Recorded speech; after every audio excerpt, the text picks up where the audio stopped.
Selamat datang di Australia. Aku Dewi, ahli satwa liar. Aku ada di sini karena ingin sekali punya acara TV sendiri seputar satwa. Dan ini teman kecilku, Juwita. Panggil saja Jui. Ia akan menemani kita selama tur ini. Tolong awasi terus ya, dia suka membuat onar. Saat ini, tubuh si Jui memang belum begitu besar, tapi setelah tumbuh, tingginya bisa jauh melebihiku. Kanguru jantan bisa setinggi lebih dari 2 meter dan beratnya mencapai 90 kilogram. Oh, lihat itu. Cepat, kejar. Kamu bisa menyalipnya? Kanguru selalu melompat. Saat melompat biasa, kecepatannya sekitar 25 km per jam. Tapi saat sedang dikejar atau terancam, kecepatannya bisa mencapai 70 km per jam. Para pelari cepat Olimpiade terbaik pun tidak secepat itu. Itu Jui sedang unjuk gigi. Ia memang masih muda, tapi saat ia besar nanti, lompatannya bisa melampaui tinggi badanku. Bahkan lompat jauhnya lebih mengesankan, mencapai 7 meter. Wah, itu temannya Jui, koala. Salah satu hewan asal Australia favorit kita ini sangat pemilih makanan. Ini dia si penyuka daun eukaliptus. Dari 600 jenis daun eukaliptus, koala hanya makan 30 di antaranya.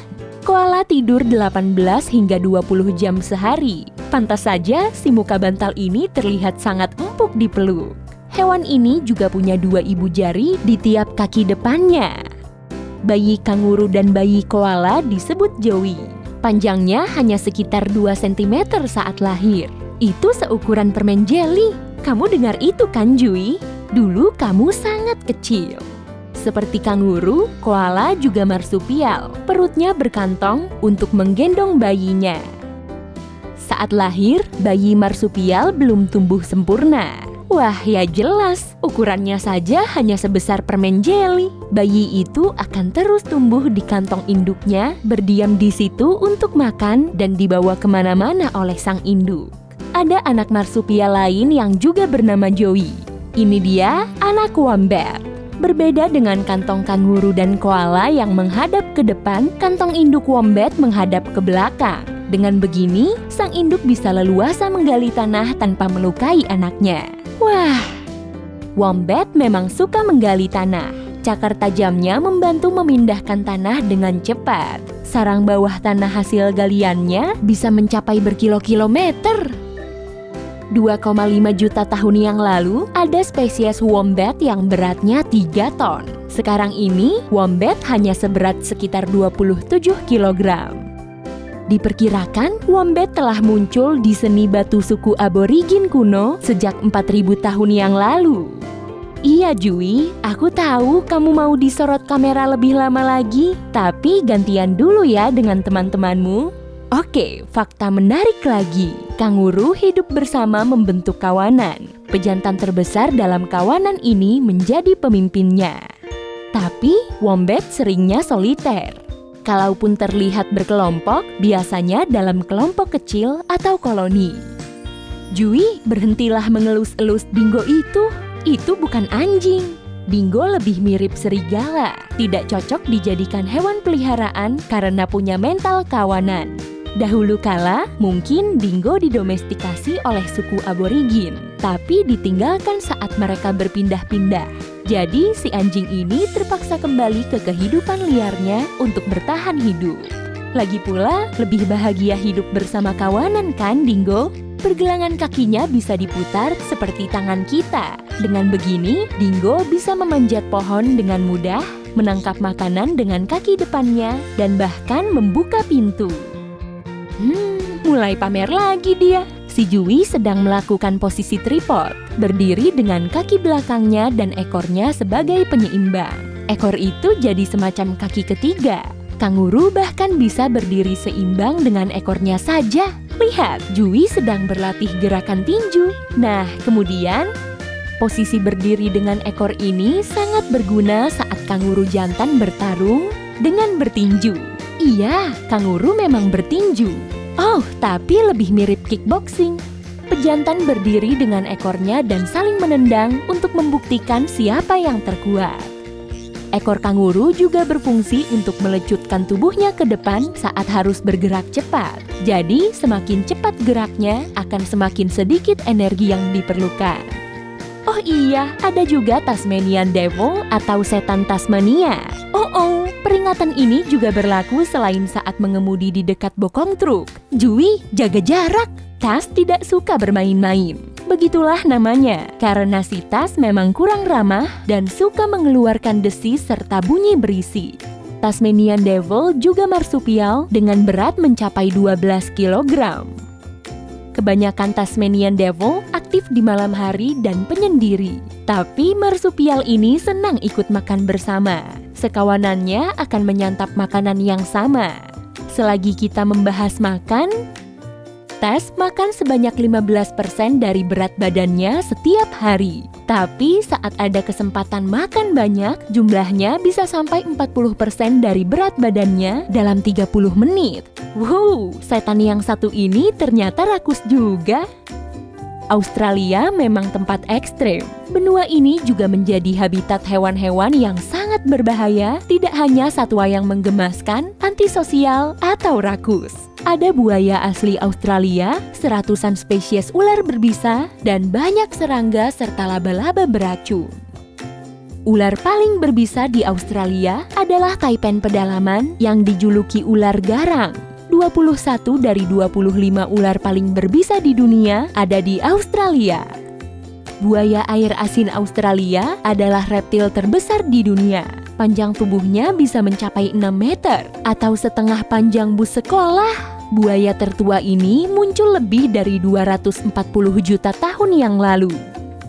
Habitat buaya kebanyakan di rawa-rawa berair keruh di Australia. Reptil ini bisa menahan napas hingga 1 jam. Jadi, kalau kamu berjalan di tepi air dan tidak melihat gerak-gerik buaya, belum tentu tidak ada buaya di situ. Meski berbadan besar, buaya bisa berenang hingga 30 km per jam. Sia-sia saja berenang untuk kabur. Mulutnya punya katup khusus untuk mencegah air masuk, sehingga bisa menahan napas di dalam air sambil berenang jauh secara cepat. Reptil unik lain yang ada di Australia adalah kadal berduri. Kadal kecil ini seluruh tubuhnya tertutup oleh, coba tebak, kulit berduri. Fungsinya untuk melindungi diri dari predator.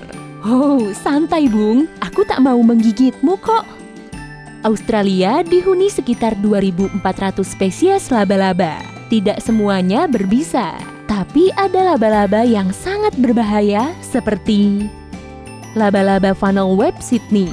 Laba-laba paling berbisa di Australia ini punya gigitan yang bisa menyebabkan kerusakan organ dalam dan jaringan tubuh utama. Penangkal bisa laba-laba ini bisa didapat secara luas pada 1981.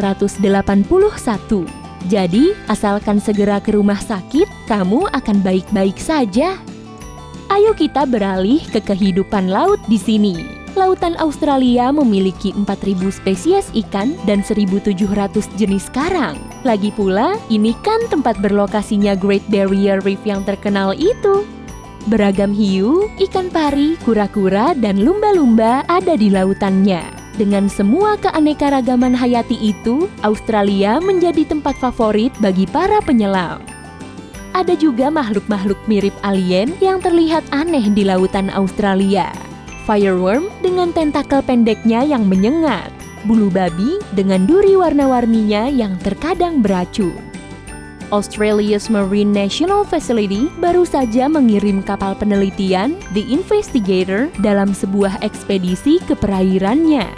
Telah ditemukan beberapa makhluk aneh yang belum pernah tercatat dalam sains, termasuk makhluk lunak yang dijuluki babi laut. Ayo kembali ke darat. Kita semua menyukai kanguru kan? Lalu bagaimana dengan walabi? Kanguru mini ini adalah famili kanguru yang terkecil. Meskipun tubuhnya kecil, kecepatan lompatnya bisa mencapai 50 km per jam. Walabi paling aktif saat fajar dan senja.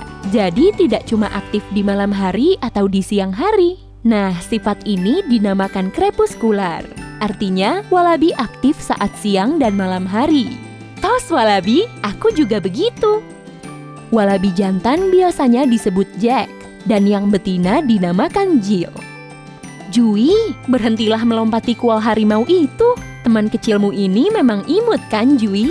Hewan ini juga marsupial. Bayinya kira-kira seukuran butir beras saat lahir.